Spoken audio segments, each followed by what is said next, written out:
The key advantages of a case report is that, one, it can help you identify new trends or diseases.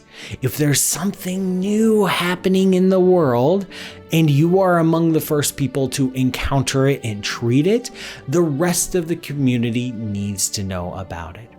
It can also help identify and detect drug side effects or uses.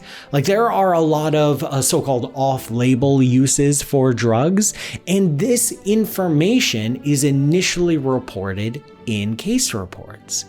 A drug manufacturer might have a specific target in mind, a specific therapeutic benefit in mind, but maybe through your practice you find other benefits or other side effects that haven't been caught by the full rigorous analysis performed by the drug manufacturer.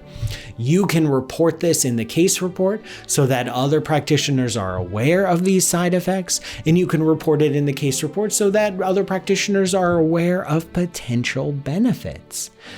Case reports also play a critical role in clinical education.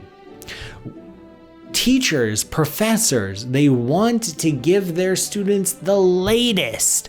They don't want to rely on out-of-date textbooks, out-of-date information. They want their students to come out of that educational institution armed with the latest knowledge, with what they can put into practice now.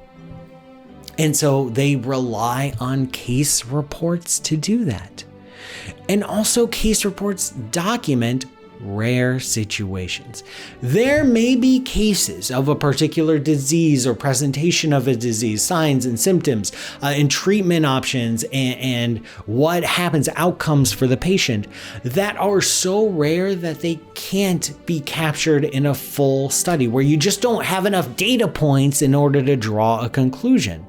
But the community still needs to know about this information, and so case reports serve that niche where if there's only a handful of cases, you're not going to have enough information to do the higher levels of evidence and journal articles and all that, but the community still needs to know about it. And so case reports offer an opportunity for documenting these rare situations.